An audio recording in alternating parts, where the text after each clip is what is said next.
Vaš anđeo čuvar po 4. put, Presveta Bogorodica, Sveti Ava Justin, Sveti Sava i ko drugi kao 4. nego Sveti Vladika Nikolaj Velimirović. Teško je govoriti o nekom tako nedostupnom našim rečima i razumevanju kao što je Sveti Vladika Nikolaj.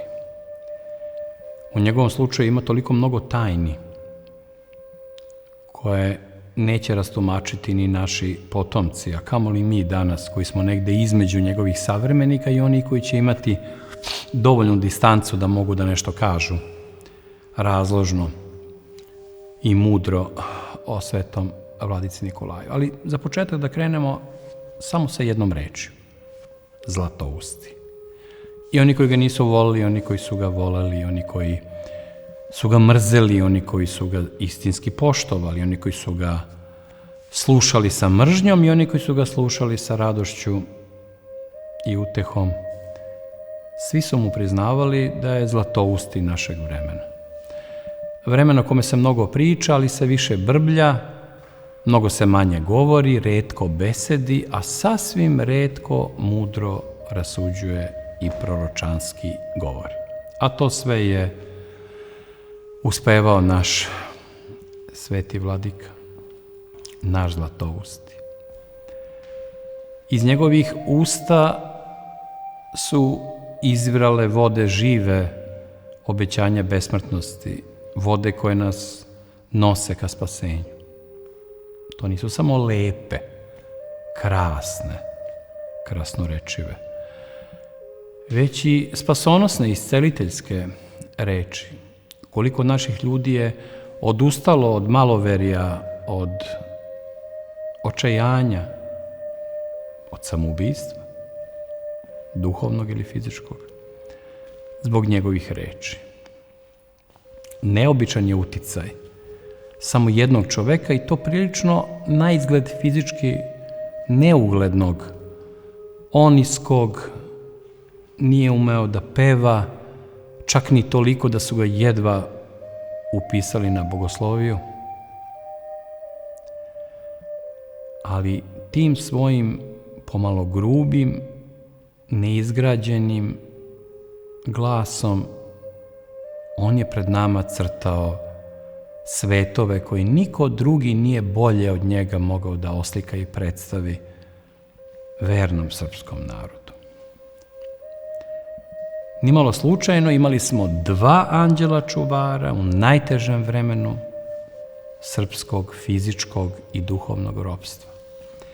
Imali smo Justina i Nikolaja u najdubljoj tmini, koji i danas sijaju, a kako li su tek onda sijali sa obe strane okeana. Jedan u srpskoj emigraciji,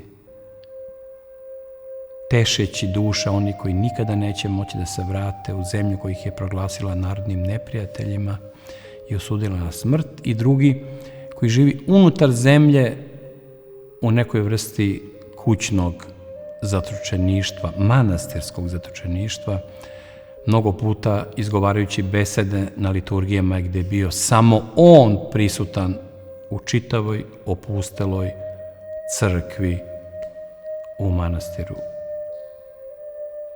Ćelije. I to što se njihovi manastiri nalaze jedan kraj drugog, Nikolajev i Justinov, neposredno u blizini Valjeva, najbolje svedoči o tome da je reč o jednom jedinstvenom fenomenu, o Svetom Petru i Svetom Pavlu naše istorije. A čak jedan ateista, obrazovani ateista poput Jovana Skerlića, nije mogao da previdi veličinu Nikolaja Velimirovića, tada mladog bogoslova, i to kroz temu religije Njegoševe. Znači, Nikolaj je bio profesor teologije u to vreme, em bio hrišćanski misionar, em govorio o toj misionarskoj i proročkoj duhovnoj ulozi religije Njegoševe. Znači sve ono što je Jovan Skerlić pobijao, što nije verovao, čemu je bio suprotstavljen, ali lepota stila, ubedljiva snaga zlatoustog govornika i pisca je učinila da čak i Skerlić pogne glavu i prizna Nikolaju ono što nikom drugom sličnom njemu nikada nije priznao. Mržnju je sveti vladika Nikolaj Velimirović privukao braneći svoj rod.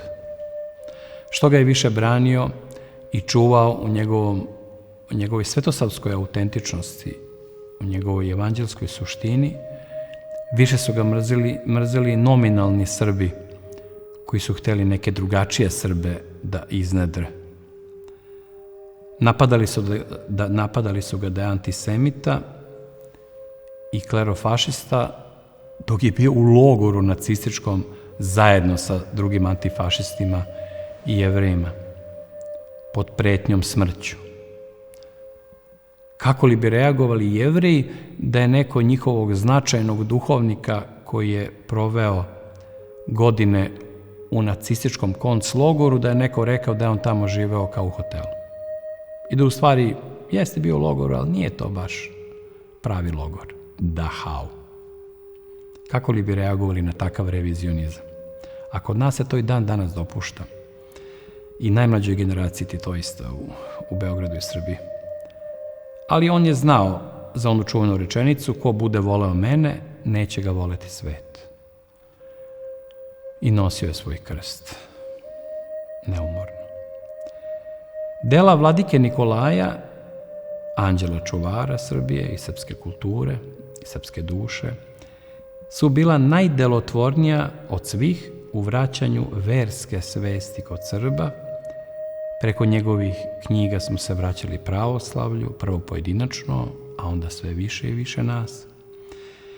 On je bio živi most za one koji su bili isključeni, potpuno otuđeni od srpstva, vaspitani u vremenu Tita i njegovog jugoslovenstva.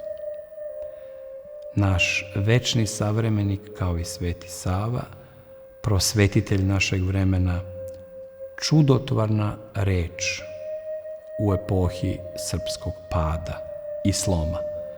I ostaće takva.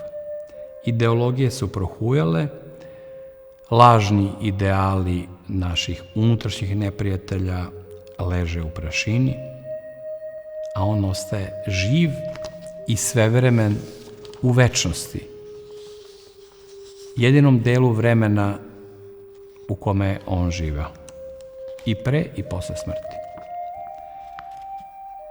Njegova poetika je fantastična, njegov talenat, te žive reči i evanđelja za 20. vek, ali i njegov nadmoralizam, antimoralizam, veoma slično Avi Justinu.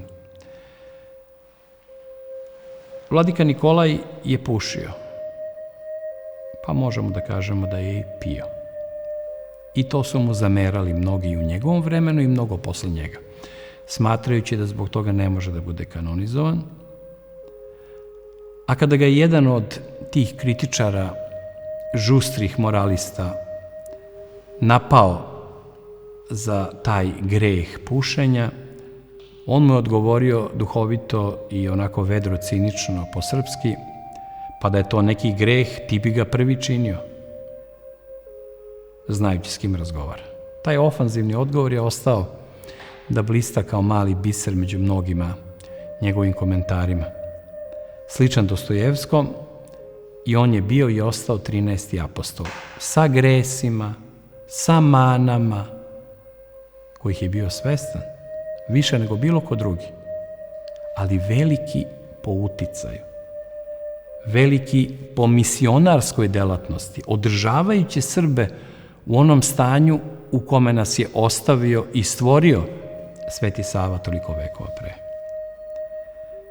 Svi govore o Justinovim učenicima Ave Justina, i pominju Atanasija, Amfilohija, Irineja i Artemija, pominju i Žarka Vidovića. pojedinačno. Ali šta je sa Nikolajevim učenicima? Pa evo za početak da kažemo da je sam Justin Nikolajev učenik. Pa se onda tako povezuju sve linije. Justin je napisao za vladiku Nikolaja jednu gotovo nerazumljivu rečenicu kada gledamo u veličinu obojice. Rekao je, on je u odnosu na mene orao u odnosu na muvu. Malo preterujući ili puno preterujući, ali u pravom podvižničkom hrišćanskom duhu samoosuđivanja. Osuđivanje je dozvoljeno i poželjno u neograničenim količinama prema sebi. Prema sebi. Pakao je u nama. To je suština hrišćanskog odnosa. I o tome trebamo da vodimo računa. Ne u drugima, u nama.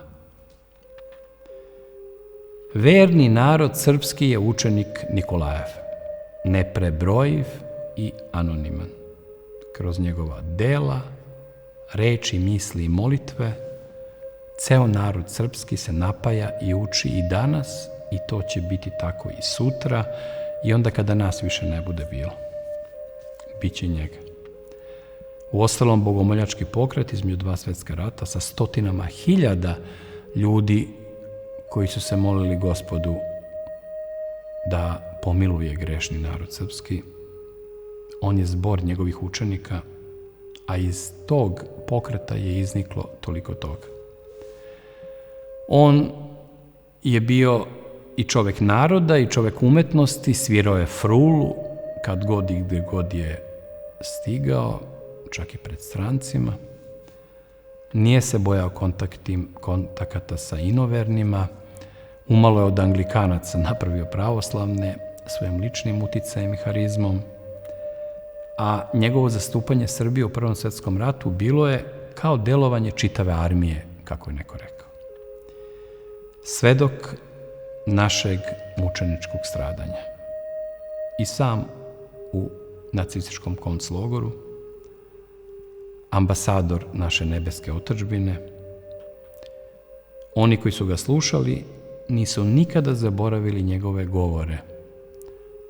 I u Londonu, i u Ohridu, i u Žiči, i Beogradu, i gde god je boravio. I među lordovima, i među radnicima, senatorima, ministrima, on je predstavljao istinu o Srbiji. To je bio njegov ratni zadatak, a nastavljao se i kasnije u miru, koji je isto jedan drugi oblik duhovnog rata. Zato bih na kraju njega nazvao 6. vojvodom iz Prvog svjetskog rata. U četvoricu srpskih generalštabnih komandanata armije i onog 5. počasnog francuskog maršala Franše de Perea. Eto, imali smo i 6. vojvodu u duhovnom ratu našeg orla, nebeskog bogotražitelja Svetog Nikolaja Velimirovića.